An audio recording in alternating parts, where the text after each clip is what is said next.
Welcome back to Christina's Kitchen. Today we are going to be making a butternut squash and pancetta risotto. First and foremost, we are going to start with our shallots. I got my trash bowl. You may use yellow onion, you may also use white onion. It's just a little more pungent in flavor. You see, we're gonna do a very fine dice. So you lead with the tip of your knife. Don't forget to do the claw. And you're gonna cut to about 90% of the end of the shallot. Don't work around anything. This makes it easier to chop your onion. It will shave many minutes off your cook time if you know how to properly dice or chop an onion. Okay. Now I have pancetta. Pancetta is an Italian bacon, if you will. It comes round. Shove that in our trash bowl. I do a trash bowl so that I don't have to go back and forth from the trash can to here. Less trips. What I'm gonna do, I would say an inch. Go ahead and put your palm down and then rotate. We don't want any injuries. This is supposed to be a happy moment making risotto. Please be careful when you do this. Make the pile attainable. You don't want to corralling meat. You'll see as I cut meat, I'm cutting with the back half of my knife. This is where I have more control and can apply more pressure to cut through the meat. Now, pancetta is a cured meat. It's basically an Italian bacon, but it's not smoky. It's simply cured. So I'm gonna throw these in the pot. We're gonna put it on medium-high heat to start. That'll help the sear begin. If the heat isn't high enough, then the meat will cook in its liquid and almost stain, versus if it's not overcrowded and the heat is a little higher, it cooks off the liquid, which is what helps you get that sear. All right, let's throw these in.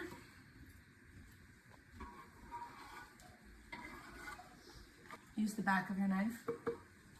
We don't want them to get too close. Cool. Let's go ahead and dice this. I always wash the skin of produce, even if I'm not going to eat the skin.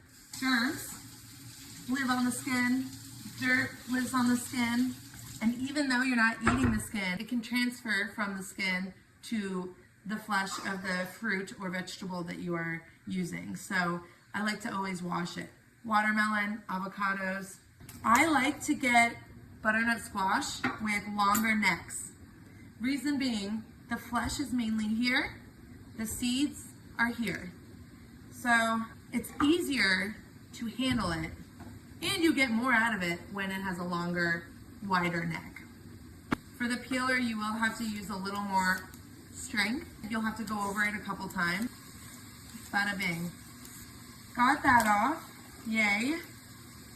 Do you hear that sizzle? Beautiful sound. I'm going to put that off to the side. I'm going to show you how to do the base. I'm going to scoop the seeds into my trash bowl. Butternut squash is very slippery. Its consistency is almost slimy. So you really have to have a grip on it. You'll know what I'm talking about once you make this, if you don't already. Use the base, scoop all those out, and you can pull it toward you. This is why people buy pre-cut butternut squash, and if you do that, more power to you. Your time is important, and if you don't want to waste it dealing with the base of a butternut squash, then you shouldn't. This is good. This is what we want. But you will notice there isn't much fat because pancetta is more lean than your typical American bacon. So that is why I am also going to be adding butter. I was going to get away with risotto with no butter. I'm going to do 4 tablespoons. Throw it in there. Here we go. I'm actually going to throw the shallots in as well and let those get soft and translucent in the butter and the pancetta fat. I'm going to throw the shallots in. Now the pancetta is perfectly crisp, as you see here. And I am going to leave it in there while the shallots soften. I'm going to reduce that heat slightly to medium-low. Now for this dish, I basically want the butternut squash to be small bite-sized pieces. I'm gonna let you decide what that looks like for you. For me, it is about 1/2 inch thick slices that I'm going to make into cubes as such. They do not have to be perfect. If you want them to be perfect, they can be. We'll make them a few different sizes, make a little surprise in every bite. They won't know what's coming. But do you see how they keep sliding? You really have to be careful with that. Don't say I didn't tell you when you make this. Ooh, see? There she goes. I'm coming for you. Gonna wash you. This is why we have no shoes in the house rule. And I'm gonna finish these up now. All right, my magic bowl arrived. Sometimes your hands are the best tool in the kitchen. Now we are going to toast our arborio rice. Arborio. Look, it almost looks like a bowl of cheese, but it's not. This looks amazing. Please look at this. Look at how soft and caramelized the onions are. Oh my. This is perfect. I'm actually really excited about this. It would have helped if I opened this earlier, but I didn't. Because this isn't a real cooking show one day. We're going to put about 2 cups. Put it right in. Okay? Now we are going to stir it. I'm going to let the rice get a little toasted.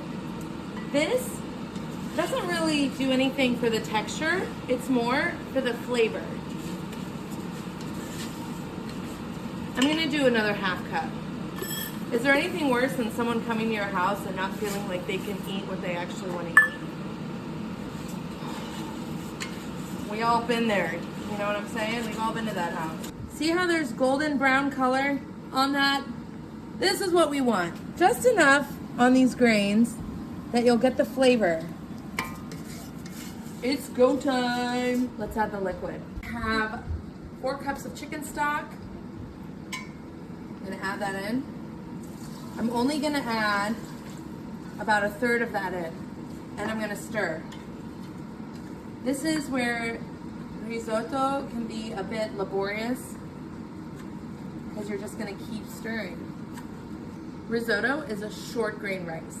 This means it is thicker and starchier.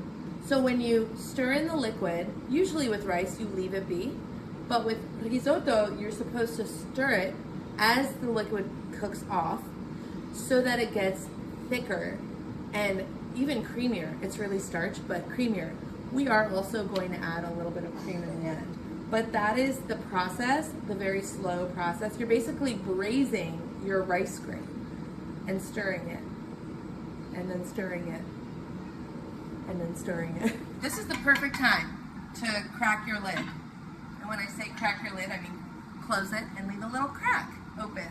I have these fresh sage leaves, stack them. Ideally, look, let's get these stems away. You never want to work around a bunch of junk. You want a clean station. I have to tell myself this every time I work with food. Just a reminder, clean your space. Housekeeping. Okay, I'm gonna use the back edge of my knife and push through to make chiffonade. That's what this is. Let's see how our arborio rice is doing. Throw it in there. You want to do it soon enough that the flavors can meld together. See how thick it is? This is good. Let's add more. I'm gonna keep stirring. You will be rewarded in the end. What I'm gonna do with the butternut squash is I'm actually gonna put the other 4 tablespoons of butter into the pan, and I'm going to create a brown butter for the butternut squash to cook in. This will ensure the texture is what I want it to be instead of being a bunch of mush. I'll show you what I mean. It would help if I turn the stove on, no? I'm gonna make it at about medium high. Crank your fan. Trust me. Yalla. Going to toss the rest of the sage in the butter. And the butter is essentially going to fry the sage and make it crispy. Do you see how this is bubbling? This is great. We want to keep it moving. Movement prevents burning when you're cooking. Unless you have it on high heat, then thoughts and prayers. But this is at medium high. And I am lifting the pan from the stove time to time. And I'm going to achieve a golden brown butter. That's the goal. And the way we do that is to cradle our heat. What that means is we don't keep the heat at one temperature the entire time. We watch how the butter is cooking, and if it needs less heat, we rock the knob to lower the heat, and vice versa. See how it's getting brown right over there? That is why movement is important, because otherwise that part would just get brown and then this part wouldn't. Look how quickly it gets brown though. Look at that. We add our butternut squash. Carefully add it to your pan. You do not want butter to splat anywhere. For one thing, it's unsafe, and for another thing, it's messy. And we all know how I feel about a mess. Don't love it. The coolness from the butternut squash is going to bring down the temperature of the butter. I'm going to add just salt to the butternut squash. This helps draw out the liquid. Just gonna keep stirring. Risotto actually counts as a pasta, even though it's a rice. Fun fact, I want some of the sides to be golden brown. So how do we get that seared? I'm gonna put it up to medium, and I'm gonna let it be.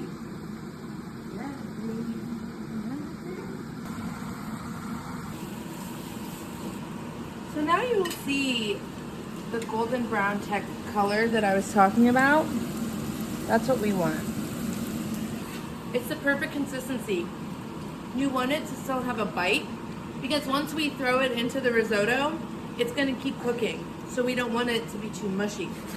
And now that the liquid is starting to cook off, I'm going to add 3/4 a cup of heavy cream. And as I keep stirring, I'm now gonna add some Parmesan cheese. Parmigiano reggiano. Just make sure that it is either finely shredded or grated so that it doesn't clump. Make sure you're stirring at the base of the pot so that it lifts the rice. And now I'm gonna add the butternut squash. And I'm gonna reduce the heat. You wanna make sure that there's enough liquid in it, or sauce, I should say, by the time it's finished, because you don't want it to be dry and cakey. Oh my gracious. Really good. Honestly, the only thing it needs now is salt. 2 pinches of salt. Hefty pinches you can always add, but you can't remove. So taste as you go when you're making food. When you taste your risotto, you want it to have a bite. The Italian translation of al dente literally means to the tooth, almost as if it sticks a little bit to your tooth. It has a bite to it. And that is this. It's perfect. Let's plate it. This is a perfect dish to welcome fall. Here we go. Fresh Parmesan cheese. And we will garnish. Thank you so much for cooking with me in my kitchen. If you like this, please like it and subscribe and share this recipe with someone you love.